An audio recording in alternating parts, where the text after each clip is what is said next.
A grande questão é que a gente tem que entender que antes de aprender as coisas que são mais difíceis, são mais raras, a gente tem que saber o fundamento.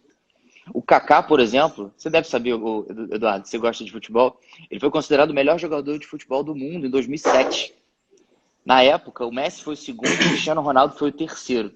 E o Kaká, se você parasse para pensar, ele não era um cara tão habilidoso assim, quando comparado com o Messi e o Cristiano Ronaldo. O Cristiano Ronaldo fazia muito gol, Messi driblava, corria. Só que o Kaká, ele tinha um passe maneiro, ele tinha uma visão de jogo boa, ou seja, ele sabia os fundamentos. E no início, é realmente muito mais importante que você aprenda os fundamentos. As questões fáceis, depois as questões médias, para que no final, talvez você estude, sim, com mais afinco essas questões difíceis. Cara, o que me parece é que as pessoas gostam muito de desafios. E a gente realmente adora quando a gente vê uma parada que é difícil na nossa frente e a gente faz um esforço extra-mundo, extra-humano e finalmente consegue acertar aquela parada. A gente consegue fazer isso em várias áreas da nossa vida. A grande questão é que quando você quer melhorar a sua qualidade, para que você se sinta bem, ok, você pode focar ali nas coisas que são difíceis e isso gerar um retorno para você, seja emocional, seja físico, ok. Mas quando você está competindo, não importa se é difícil para você ou se é fácil para você, mas sim se é fácil ou difícil para as outras pessoas. Porque afinal você está fazendo uma competição, você está se comparando com outras pessoas.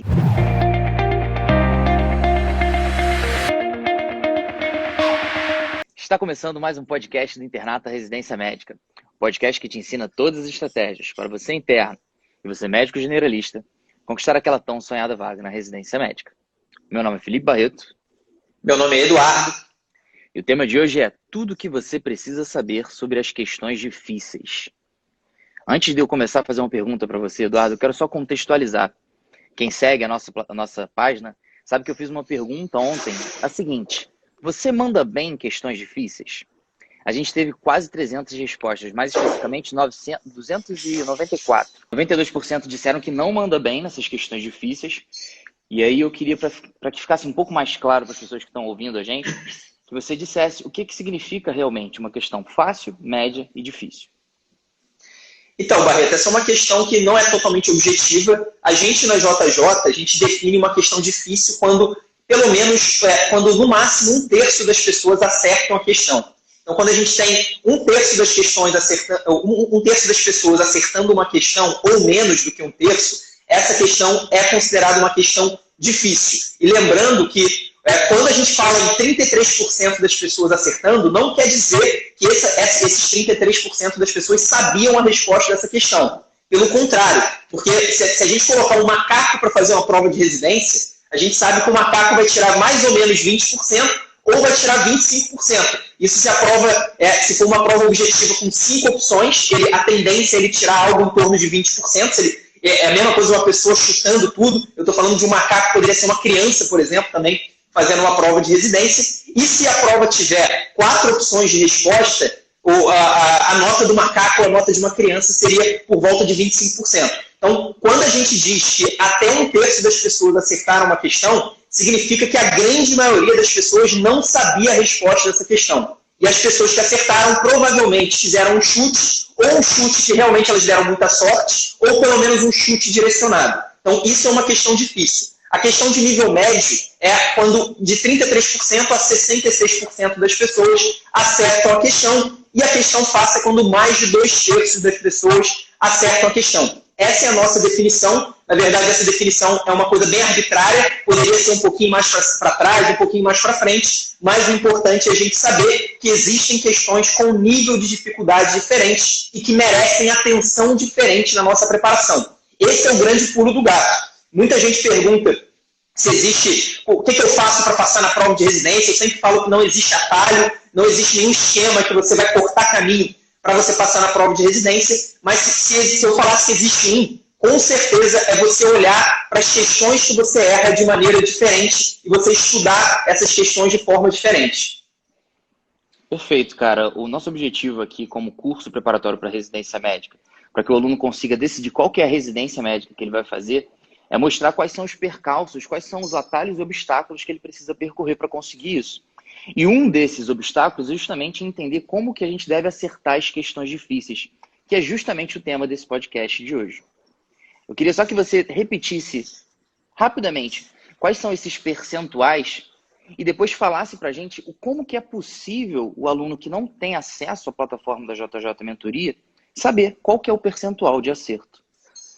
Então, questão difícil para a gente. É até 1/3 das pessoas acertam. Então, se a gente tem 33% de acerto, é uma questão difícil. Entre 33% e 66% é uma questão média e acima de 66% é uma questão fácil. Se a pessoa não está na JJ Mentoria, porque na nossa plataforma a gente já diz qual que é o nível de dificuldade da questão. Se ela não está, muitos bancos de questões, eles dão a porcentagem de acerto. Então, ela pode olhar pela porcentagem de acerto no banco dela, se tiver essa informação lá. E se não tiver, ela vai ter que fazer uma análise, que é uma forma também, ela vai ter que ver, ao acertar ou ao errar uma questão, ela vai ter que identificar. Será que essa questão é uma questão que a maioria dos candidatos acerta? É uma questão tranquila? É uma questão que basta você saber um conceito batido para você acertar? Ou é uma questão bem complicada? E aí a gente vai tentar definir o que é uma questão complicada. Por que uma questão se torna difícil? Eu acho que esse é o grande ponto. Por que uma questão é considerada difícil? Basicamente, existem alguns motivos para fazer com que a maioria das pessoas erre uma questão. O primeiro motivo é exatamente um motivo muito comum e que é realmente bem desagradável nas provas de residência,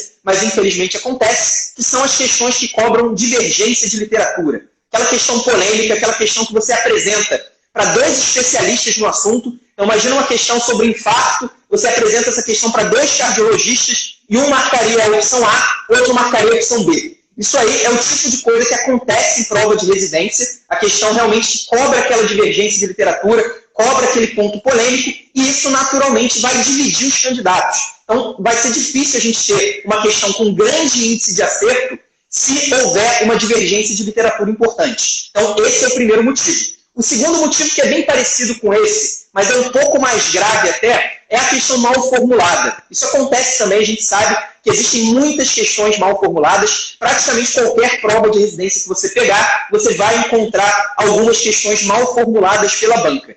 Infelizmente, nem sempre a banca vai anular a questão. Em alguns momentos a questão pode acabar sendo anulada, depois o pessoal entra com recurso e a banca aceita o recurso e anula a questão, então a questão não vai ter nenhum peso na nota final, mas muitas vezes a gente vê isso acontecendo ano após ano, questões mal formuladas acabam não sendo anuladas. Então, esse é mais um motivo para fazer uma questão se tornar difícil. E o terceiro motivo, que é um motivo que muita gente, que o pessoal normalmente acha que todas as questões difíceis são por isso, mas na verdade não são, mas o terceiro motivo é exatamente aquele rodapé de livro. A gente fala na JJ que é rodapé de livro quando a banca cobra aquele tópico muito específico. Seja um assunto muito específico, então ela cobra uma doença genética raríssima, que quase nunca cai em prova de residência, que quase ninguém estuda e acaba pegando os candidatos despreparados para aquilo, ou mesmo uma questão sobre um tema conhecido, sobre um tema batido, mas cobrando um tópico muito específico dentro desse tema batido. Isso acontece também, então essa é mais uma possibilidade para transformar uma questão em difícil. Outra possibilidade é quando tem uma pegadinha, e uma pegadinha que ninguém se preparou para aquilo. Então, aquela pegadinha que não é a pegadinha clássica da opção correta e incorreta, não é uma pegadinha que a maioria dos candidatos vai perceber. Às vezes isso acontece, isso tem sido cada vez mais difícil, porque os candidatos estão se preparando cada vez melhor, o pessoal está usando prova, está usando questões, então está ficando vacinado contra a pegadinha, mas de vez em quando isso acontece. Às vezes até a gente vê uma questão com índice de acerto menor do que o do macaco. Lembra que eu falei que o macaco tira 20% a 25%? De vez em quando a gente vê uma questão com a opção correta sendo marcada por menos do que 20% das pessoas. O que isso significa? Significa que a banca induziu os candidatos ao erro. Então a banca fez uma questão, às vezes foi premeditada, às vezes não sei qual que foi a intenção da banca, mas em alguns momentos, pela forma como a questão está construída, ela induz os candidatos ao erro, e aí acontece isso. Um índice de acerto muito baixo, menor até do que uma criança, se chutasse todas as questões, acertaria. Você falou aí que tem vários tipos de questões que podem ser consideradas difíceis, mas para que fique ainda mais claro, explica pra gente se todas as questões que são de temas raros, elas sempre, 100% das vezes, também são questões difíceis. Não, sem dúvida nenhuma não, esse é um ponto importante. Normalmente, temas raros, eles são cobrados de forma muito parecida ano após ano. Então, se você pegar, por exemplo, dentro do lúpus não é um tema tão raro em prova de residência, é um tema ali com relevância média alta, mas dentro do lúpus existe a classificação da nefrite lúpica, que aí já é uma coisa bem mais específica. É complicado a gente decorar, é uma classificação grande, várias classes de nefrite lúpica.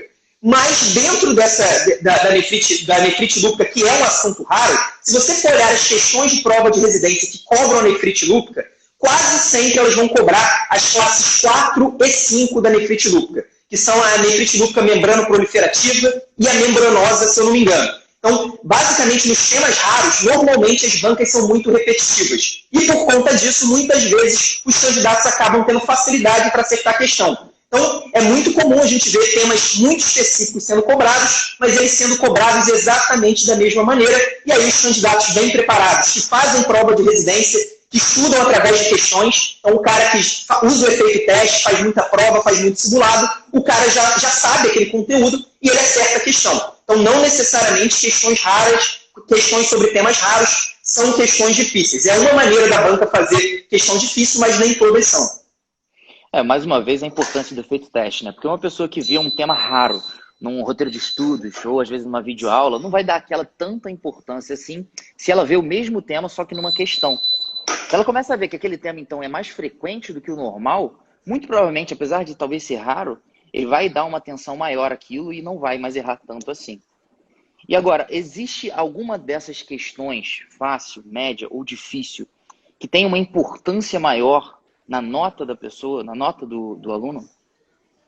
Com certeza, Barreto. Na verdade, é uma ordem. O tipo de questão que faz mais diferença são as questões fáceis. Por que são as questões fáceis? Porque é aquela questão que, se você errar, todos os seus concorrentes minimamente bem preparados vai acertar. Então, os caras vão acertar, você vai errar, você vai ficar para trás. Isso é inevitável. As questões fáceis, eu costumo dizer que são as nossas obrigações. É nossa obrigação acertar as questões fáceis. Quem está tirando, por exemplo, notas por volta de 45%, 50%, são pessoas que ainda estão com um índice de erros relativamente alto nas questões fáceis e todo o foco do mundo deve ser jogado para isso. Você precisa identificar. Da mesma forma do que eu falei dos tipos de questão difícil, normalmente as questões fáceis são aquelas questões que cobram conceitos e conteúdos batidos. Conceitos e conteúdos que a maioria das pessoas sabe. Então vai ser lá uma questão sobre o atendimento inicial ao politraumatizado, a indicação de intubação, as contraindicações de intubação nesse momento. São conceitos que, quando você estuda o tema, com certeza vão estar lá na sua aula, vão estar lá no seu roteiro, vão estar lá no seu mapa mental, se você está fazendo JJ, por exemplo.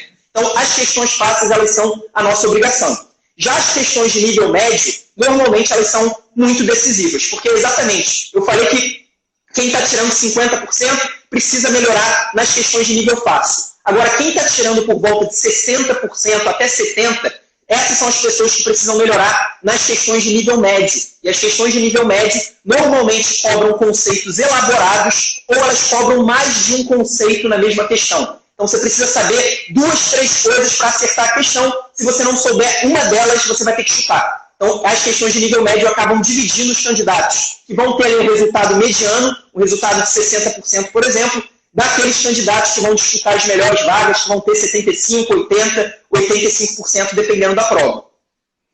A grande questão é que a gente tem que entender que antes de aprender as coisas que são mais difíceis, são mais raras, a gente tem que saber o fundamento. O Kaká, por exemplo, você deve saber, Eduardo, você gosta de futebol, ele foi considerado o melhor jogador de futebol do mundo em 2007. Na época, o Messi foi o segundo e o Cristiano Ronaldo foi o terceiro. E o Kaká, se você parasse para pensar, ele não era um cara tão habilidoso assim, quando comparado com o Messi e o Cristiano Ronaldo. O Cristiano Ronaldo fazia muito gol, Messi driblava, corria. Só que o Kaká, ele tinha um passe maneiro, ele tinha uma visão de jogo boa, ou seja, ele sabia os fundamentos. E no início, é realmente muito mais importante que você aprenda os fundamentos. As questões fáceis, depois as questões médias, para que no final, talvez você estude, sim, com mais afinco essas questões difíceis. E aí, nesse contexto... Pode continuar. Não, o que eu ia falar sobre as questões de nível fácil ou de nível médio é que realmente elas que vão construir a sua nota. Uma pessoa que tira sempre, no mínimo 70%, é uma pessoa que já tem uma base sólida de conhecimento e por isso ela acerta quase todas as questões fáceis. Provavelmente ela já está ali com um desempenho de 85%, 90% nas questões fáceis e também já está com um desempenho de pelo menos 70% nas questões de nível médio. Essa pessoa, qualquer prova de residência que ela fizer, qualquer prova de revalidação que ela fizer também, para o pessoal que está pensando na revalidação, eu tenho certeza que ela vai ter uma nota de pelo menos 70%. Então, esse é o detalhe. Você constrói o seu desempenho nas questões de nível fácil e de nível médio. E qual que é o grande problema disso? Quando você faz uma prova, imagina que você, Barreto, vai fazer um simulado. E aí você tirou 60% no simulado.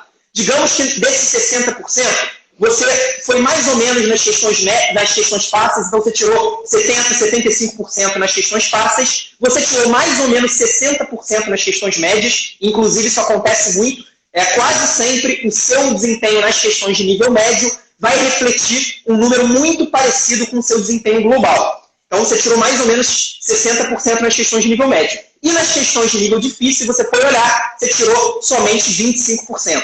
O que vai chamar a sua atenção? Vai chamar a sua atenção que você só tirou 25% das questões difíceis. Então você vai ficar preocupado com o seu desempenho nas questões difíceis, sendo que a sua preocupação deveria ser exatamente oposta. Você não deveria se preocupar com as questões difíceis enquanto você não tiver um desempenho sólido nas questões de nível fácil e nas questões de nível médio. E para piorar ainda mais a situação, quando a gente erra uma questão que a gente não faz ideia do que ela está cobrando, então imagina uma questão cobrando uma doença rara que você nunca ouviu falar. Provavelmente o seu erro nessa questão, ele vai chamar mais a sua atenção do que o erro que você cometeu dentro de uma questão de trauma, que era uma questão que você deveria acertar. Parece que essas questões muito difíceis, que você não faz ideia, elas atraem a nossa atenção, a gente fica preocupado, a gente fica frustrado, porque a gente não fazia a menor ideia. Já a questão de trauma, a gente deixa passar, porque a gente fala, não, eu sabia trauma, eu só dei mole nessa questão, mas se cair de novo eu tenho certeza que eu acerto.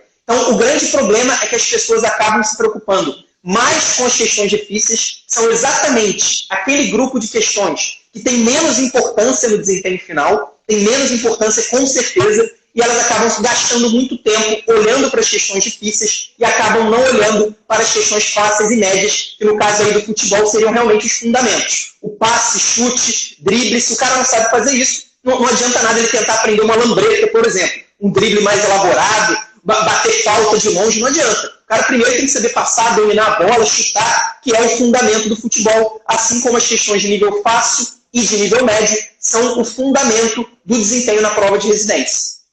Cara, o que me parece é que as pessoas gostam muito de desafios.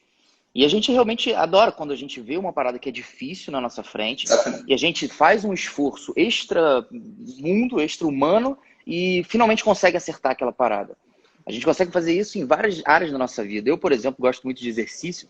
E eu lembro que uma vez, quando eu estava começando a treinar crossfit, um exercício que era muito difícil, e eu fiquei alguns meses assim para conseguir fazer ele, chamava Muscle Up. Você sabe como é que é esse Muscle Up?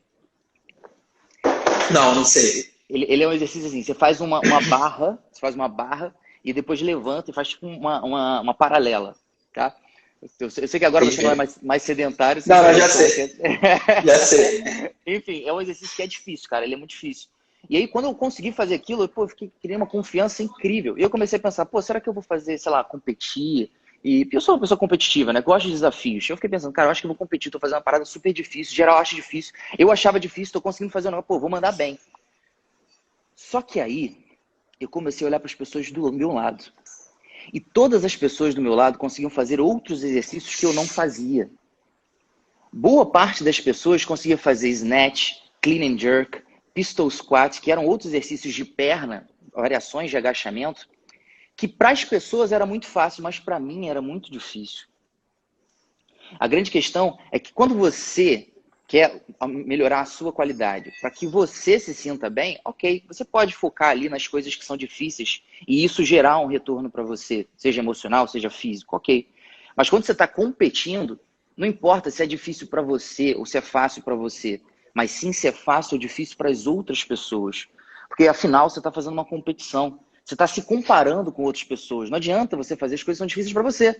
Você tem que fazer as coisas que são fáceis para as outras pessoas. Porque as difíceis para as outras pessoas, todo mundo vai errar. E tem um detalhe, né, Barreto? Porque no caso das questões, isso acontece em outros momentos também, mas no caso das questões, um acerto numa questão difícil vale a mesma coisa do que um acerto numa questão fácil. Então não existe diferença de pontuação. Você não vai ganhar 5 pontos por ter acertado uma questão difícil, um rodapé de livro que ninguém mais vai acertar. é exatamente o mesmo número de pontos. Então, isso faz toda a diferença. Não adianta você pensar no que é mais complexo se você não garantir o fácil. A gente poderia usar também a analogia da prática médica. E tem gente que acaba caindo nesse mesmo erro na prática médica. Então, o cara sabe manejar lúpus, sabe manejar esclerodermia, e aí chega um paciente com diabetes, ele não sabe, está perdido. Chega um paciente com hipertensão, ele está perdido. Chega um paciente com uma infecção respiratória alta, ele não sabe exatamente como manejar. Então, para você garantir também o fundamento da medicina, você precisa saber as condutas corriqueiras, as condutas fáceis, as condutas que a maioria das pessoas vai saber e que você também vai encarar no seu dia a dia. Então, não adianta você querer aprender a manejar esclerodermia se você não sabe manejar uma hipertensão. E da mesma forma, na prova de residência. Não adianta você pegar o detalhe do detalhe da nefrite lúpica se você não sabe absolutamente nada sobre uma artrite, por exemplo. Então, você precisa saber o fundamento. É o fundamento que vai te dar realmente o fundamento da sua nota, do seu desempenho. Perfeito. E qual que seria o momento da gente começar a focar nessas questões que são difíceis? Não entendi, Barreto. Deu uma travada aqui. Qual seria o momento da gente começar a focar nessas questões que são consideradas difíceis? Então, é exatamente o momento em que você já tem um desempenho tão bom nas questões fáceis e tão bom nas questões médias que você não tem mais para onde crescer. Então, no caso das questões fáceis, normalmente a gente fala que o objetivo é chegar a pelo menos 90% de desempenho. Pode parecer que é muito, mas é totalmente possível nas questões fáceis. Inclusive, as questões fáceis a gente consegue acertar muitas vezes, mesmo sem ter estudado o assunto. Então, a gente ainda não estudou infarto, a gente ainda não estudou trauma, mas a gente consegue acertar as questões fáceis sobre o assunto. Então, quando você chegar a 90%, 95% das questões fáceis, já está um excelente desempenho. E nas questões médias, você precisa chegar a pelo menos 80%. Esses são os desempenhos que eu começaria a me preocupar com as questões difíceis. E quando esse momento chegar, da gente realmente se preocupar com as questões difíceis, qual que é a melhor técnica, qual que é a melhor estratégia para fazer esse estudo? Então, esse é o grande pulo do gato. Eu até vi alguma pessoa perguntando, perdi aqui no chat, perguntando qual que era o pulo do gato das questões difíceis. Na verdade, não é um pulo do gato, mas é a estratégia que eu adotaria, que eu adotei, na verdade, em 2016 também, e que eu adotaria se eu fosse vocês. Basicamente, a gente não consegue se preparar para todos os rodapés de livro da medicina. Eu falei do rodapé de livro da nefrite lúpica, tem lá o rodapé de livro das doenças genéticas, tem rodapé de livro em todos os assuntos da medicina. Eu não me preocuparia, eu não tentaria me preparar para todos esses rodapés de livro, simplesmente porque é impossível. Então, o que eu faria? Eu pegaria as minhas provas prioritárias. Então, imagina que eu quero passar na Unifesp, na Unicamp e no PSU de Minas Gerais. Eu pegaria essas 3 provas, eu faria as provas dos últimos anos dessas instituições, dos últimos 5 anos é um ótimo recorte, e dentro dessas provas eu analisaria quais são as questões difíceis que aparecem. E aí, às vezes, você vai entender que a prova do PSU já cobrou 2 vezes nefrite lúpica, a prova da Unifesp já cobrou 2 vezes aquela doença genética rara que você nunca tinha ouvido falar, e a prova da Unicamp cobrou 2 vezes outro assunto difícil. E aí eu me prepararia para as questões difíceis específicas desses lugares, que já caíram nesses lugares. Então, essa seria a minha estratégia. A estratégia para questões difíceis é uma estratégia direcionada para as suas instituições prioritárias, simplesmente porque você não vai conseguir se preparar para tudo. E aí, muita gente vai me perguntar, Eduardo, mas não pode cair uma questão difícil que nunca caiu antes nessa instituição? Claro que pode, mas você vai errar questões na sua prova de residência. O objetivo da prova de residência não é tirar 100%. É praticamente impossível você tirar 100% numa prova de residência. Você precisa se preparar para aquilo que é mais provável ser cobrado. No caso das questões difíceis, o mais provável de ser cobrado é o que já caiu antes na sua prova, porque você não vai conseguir se preparar de uma maneira geral para as questões difíceis. E o último detalhe, em relação a questões mal formuladas, divergência da literatura, vale a mesma coisa. Você vai estudar a maneira como a sua banca cobra questões com polêmica de literatura, questões mal formuladas. Você vai tentar se preparar para aquilo. Mas, mais uma vez, você não vai tirar 100%, então toma cuidado com isso. Às vezes a gente fica focando em coisas que não valem a pena, que a gente vai conseguir ali, a gente vai gastar 10 horas numa semana para aumentar em 1 ponto no nosso desempenho final. Seria muito melhor se você estivesse estudando trauma, se você estivesse estudando parto, se você estivesse estudando pré-natal, se você estivesse estudando aquilo que cai com recorrência nas provas. Não é nenhuma mágica, na verdade. O grande objetivo é fazer um direcionamento. É o mesmo direcionamento que a gente pega da medicina inteira e vê quais são as questões, quais são os microtemas, quais são os grandes temas que vão fazer com que ele tenha uma nota maior. É justamente isso, ele pegar as questões raras que vão fazer diferença para ele, que no caso é ver ali realmente a instituição que ele vai fazer prova. Existe alguma dica de quando a questão é difícil e você não faz a mínima ideia e você precisa chutar? Será que é D de Deus ou C de Cristo?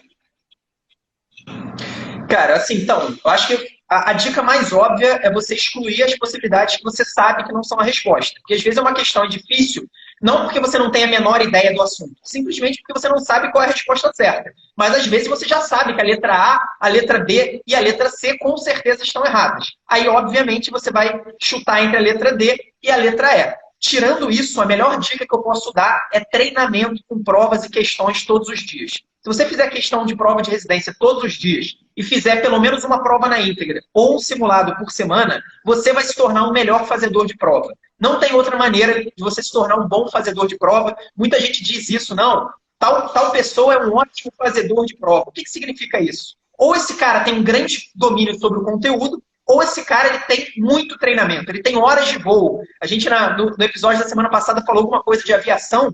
Cara, como é que um piloto se torna experiente voando, ele se torna um grande piloto?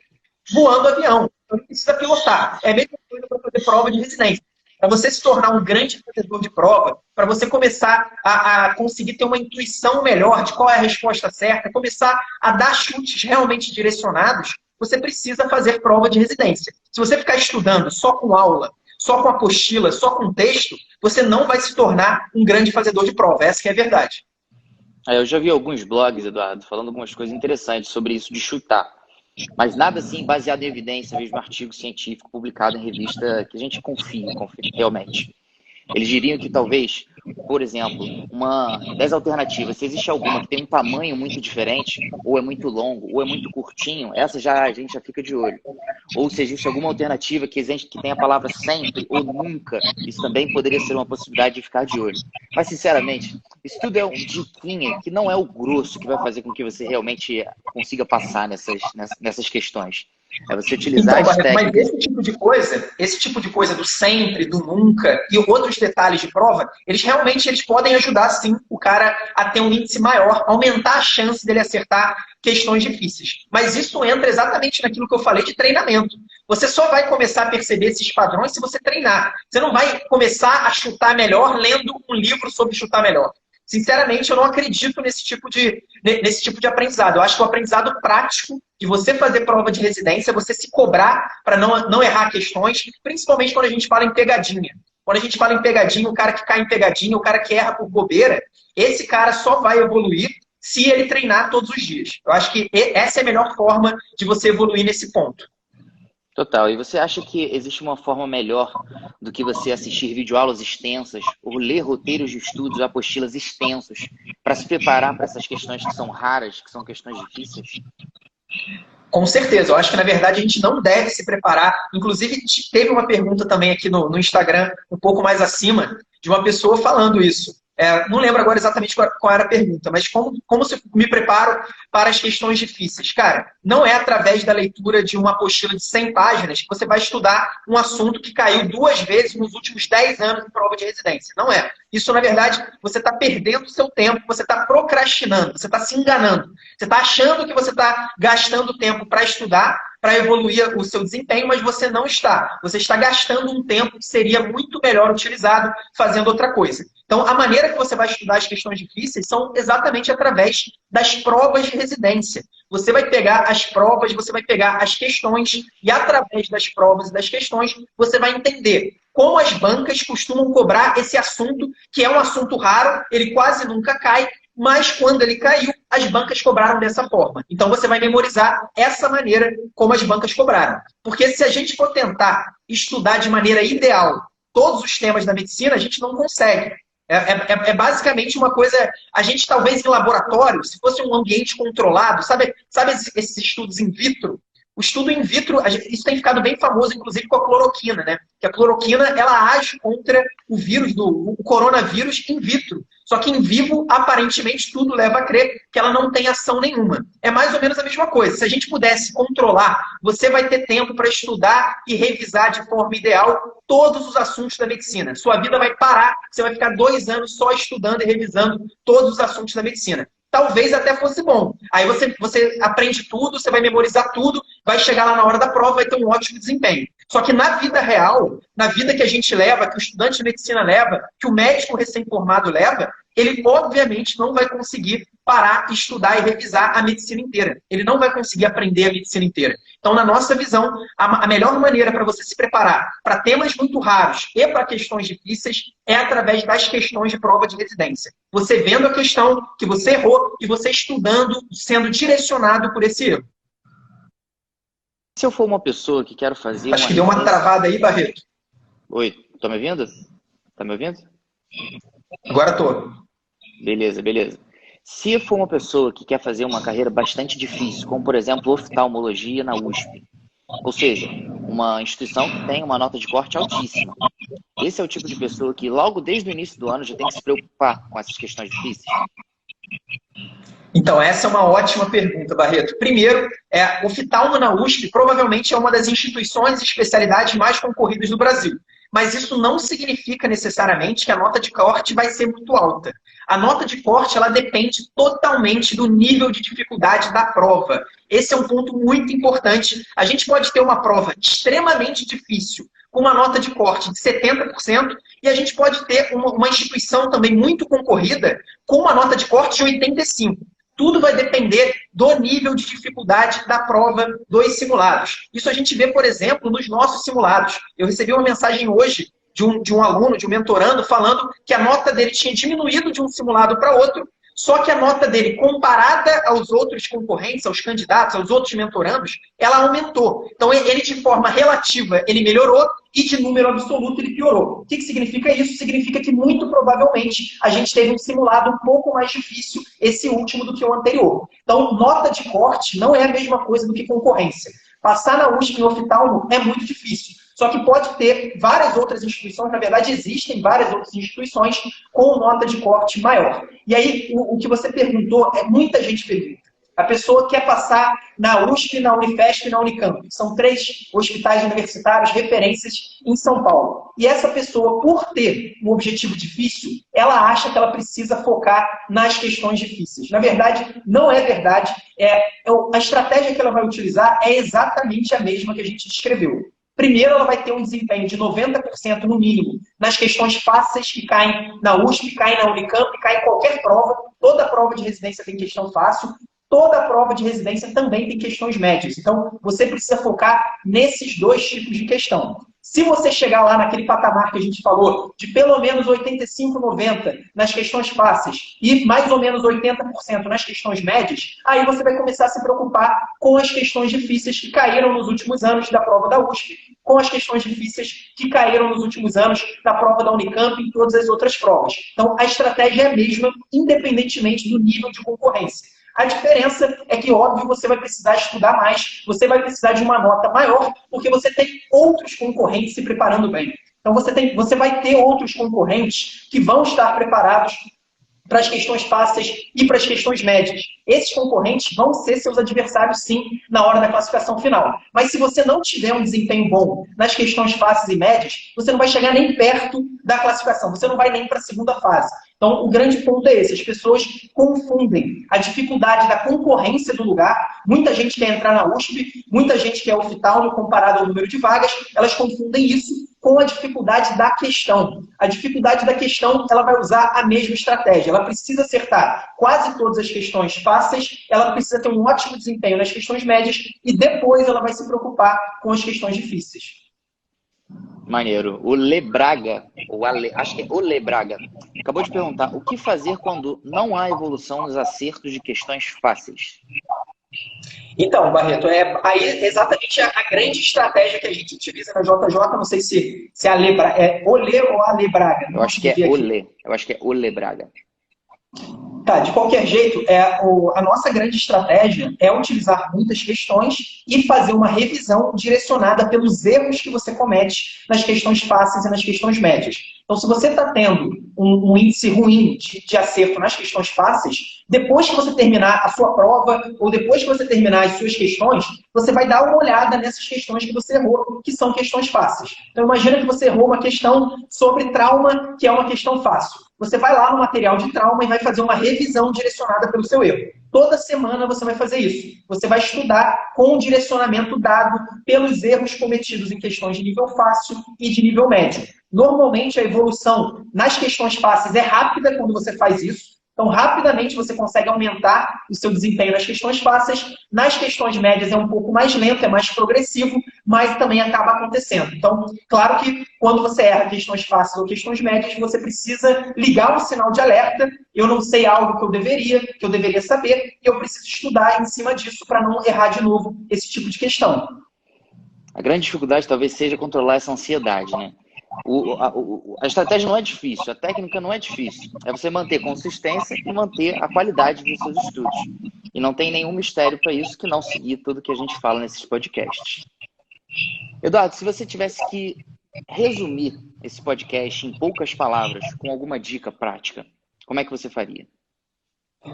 Acho que a primeira coisa é as pessoas terem clareza que as questões têm nível de dificuldade diferente e você precisa de estratégias diferentes para essas questões. Esse é o primeiro ponto. As questões que você erra, que são questões muito difíceis, elas têm um peso muito menor do que as questões que você erra, que são questões fáceis. As questões fáceis, quase todos os concorrentes bem preparados vão acertar. Então, se você errar, você está errando sozinho. E as questões difíceis, a maioria dos concorrentes bem preparados também vai errar, ou pelo menos ele também vai ter que chutar. Isso é uma coisa que a gente vê. O Barreto sabe, a gente olha o desempenho das melhores pessoas dentro da mentoria. Então, a gente faz simulado e a gente vê o desempenho das pessoas que ficaram nos 5 primeiros lugares. A gente olha, essas pessoas têm desempenho ruim nas questões difíceis. Elas vão ter lá 50%, no máximo 60% nas questões difíceis. E lembrando que desses 50, 60, 25 ou 20 são basicamente chute. Então a pessoa já acertaria 20, ela já começaria de 20 ou 25. Então ela consegue aumentar um pouco para chegar a 50, para chegar no máximo a 60. Então, se fosse para resumir, sem dúvida nenhuma é isso. O seu principal foco tem que ser, em primeiro lugar, as questões fáceis, você precisa chegar a 85, 90. Em segundo lugar, as questões de nível médio, você precisa chegar a 80%. As questões difíceis, você só vai se preocupar quando você atingir esse patamar nas questões fáceis e médias, e você vai se preocupar de forma direcionada para as questões difíceis que já caíram na sua instituição. O Marcos acabou de perguntar aqui, em que mês espera-se atingir esse resultado de 90% nas fáceis e 80% nas médias, para quem começou a estudar em fevereiro? Então, Barreto, quando a gente fala em evolução, e principalmente ele está pegando o número absoluto que eu acabei de falar, existem 2 variáveis que são fundamentais. Primeiro, de onde ele começou. Tem gente que começou em fevereiro já tirando 65%. Tem gente que começou em fevereiro tirando 45%. Inclusive, a nossa média do simulado de nivelamento dos nossos alunos, então os alunos entraram em fevereiro, logo no início de fevereiro todo mundo fez uma prova. Então, foi praticamente a primeira atividade dentro do curso. E a nota média dessa atividade foi 46%. Então, vai fazer muita diferença de onde você está começando para a gente ver quanto tempo vai demorar para você atingir esse patamar. E o segundo grande fator de influência é como está sendo a sua preparação. Você está conseguindo estudar regularmente? Você estudou quase todos os dias, desde fevereiro? Ou você ficou um mês sem estudar? Você estuda 2 semanas, para por 5 dias? Tudo isso faz muita diferença. Não só a regularidade, como também a qualidade da sua preparação. Você está gastando 20 horas por semana para assistir aula e para ler a apostila? Ou você está gastando 8 horas para assistir aula e ler a apostila e o restante você está fazendo questões, você está fazendo prova de residência? Então, vai depender, primeiro, de onde ele começou, segundo, como está sendo a preparação dele. Mas, basicamente, o ideal é que você chegue mais ou menos ali em outubro com esse nível. Significa que você vai ter ainda algum tempo para revisar as questões difíceis e mesmo em outubro, se você já estiver nesse patamar, se você fizesse uma prova de residência, você já teria um ótimo desempenho. Perfeito, maneiro, cara. O título desse podcast, ele foi tudo que você precisa saber sobre as questões difíceis, mas na verdade é tudo que você precisa saber sobre as questões difíceis, mas lembrando que elas nem são tão importantes assim. Só não cabe para a gente botar isso no título, mas na verdade esse que deveria ter sido. Esse foi o podcast do Internato Residência Médica, o podcast que te ensina todas as estratégias para você interno e você médico generalista conquistar aquela tão sonhada vaga na residência médica. Lembre-se de nos seguir no Spotify, YouTube, Facebook e Instagram para mais conteúdos gratuitos como esse. Meu nome é Felipe Barreto. Meu nome é Eduardo. Até a próxima semana, pessoal. Um abraço, galera.